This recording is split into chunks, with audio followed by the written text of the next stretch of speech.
you're probably going to feel like you're repeating yourself a couple of times, but tell me where. No. I want to ask you this first.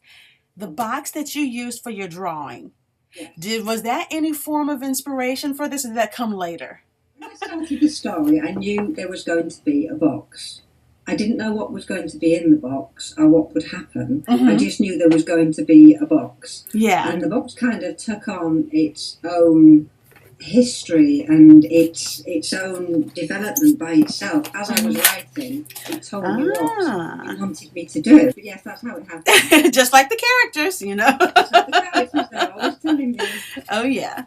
And did you know that the significance would carry as much as it did through the entire story? I mean, because it really, and I think I mentioned it. I don't remember. Did I send you the link to my rough draft? No. Okay. Oh, that's right. I remember you said you could wait. Okay. Well, I wrote in there. Did you? There was a movie.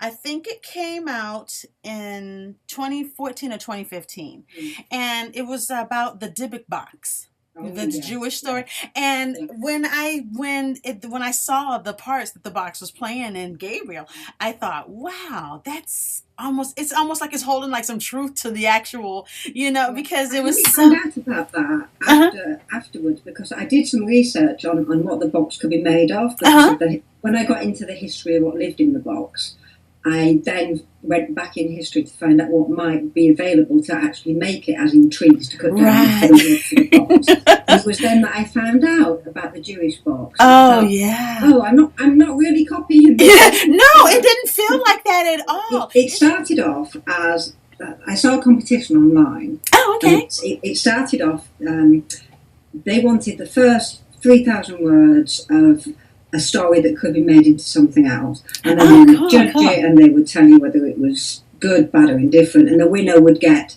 an interview with some kind of agent. Oh, cool! Started off there, so I wrote the first 3,000 words, promptly filed it away in my folder somewhere, forgot about it, never entered the competition. Never did! Because the date went by.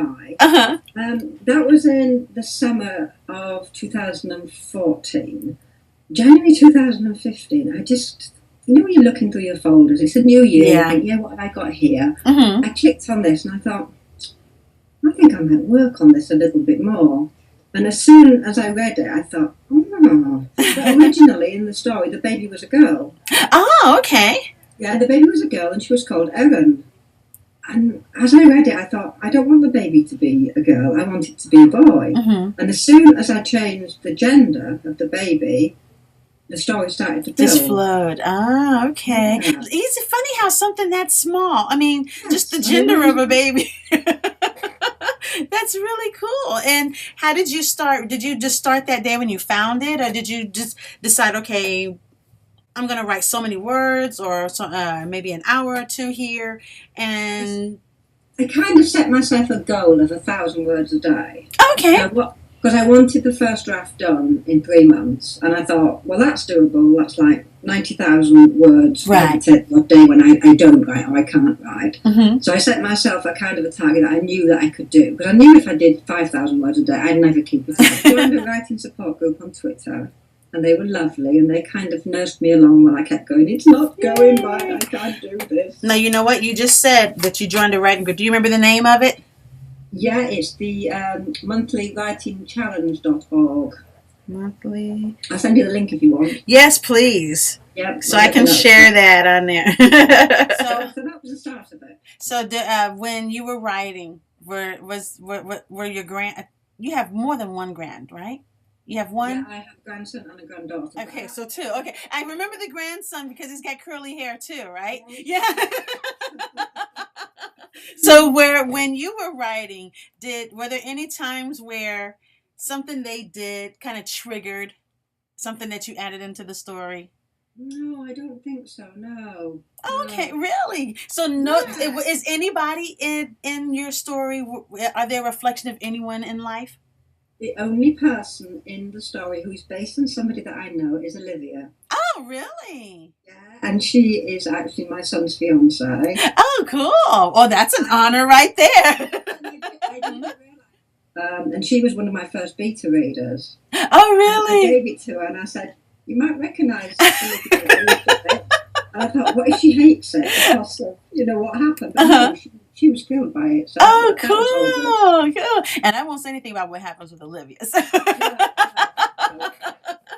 That is so cool. Person that, the rest are completely fictional, but Olivia is the one that is based on somebody. Oh, what a good honor. So if there's anything that you really want your readers to take away from your story. I'm just trying to think what that could be. Possibly the fact that as humans we have this indomitable spirit of courage and kind of finding hope in seemingly hopeless situations. Yeah. And I think that runs through the book. Obviously we can't say anything. Yeah. It's the family and the friendship and the sticking together. And I think I'd like people to take that away into their lives and to know that that's really important.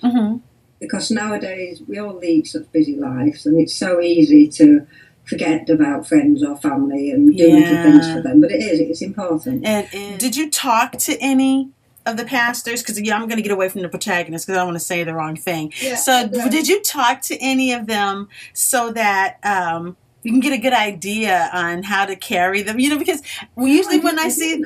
You didn't? So you just made them... Oh my goodness!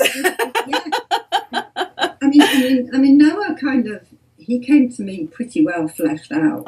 As soon as I had that first image of him trudging through the snow, he was there in my head completely. I knew what he was thinking, what he wanted to do.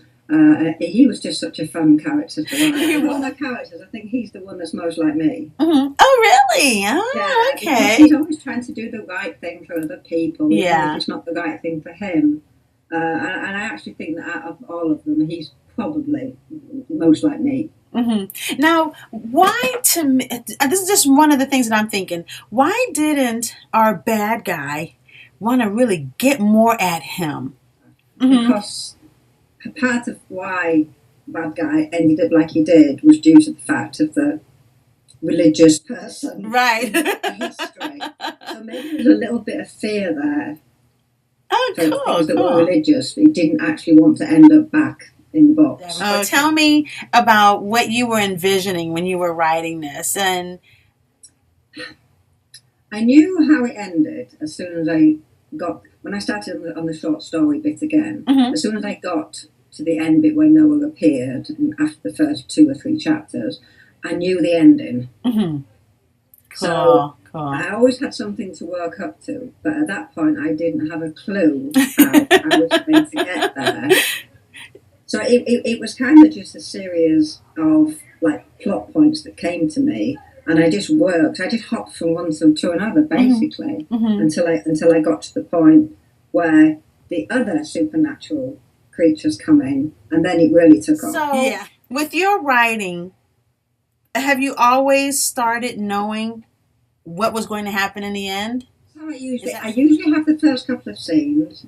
I usually have the end scene, and I have a couple of places that I'd like to visit on my journey to get to the end scene. But apart from that, I'm very character-led. I listen to what they say, and I trust them, and so far they haven't let me down. I look forward to seeing their completed article.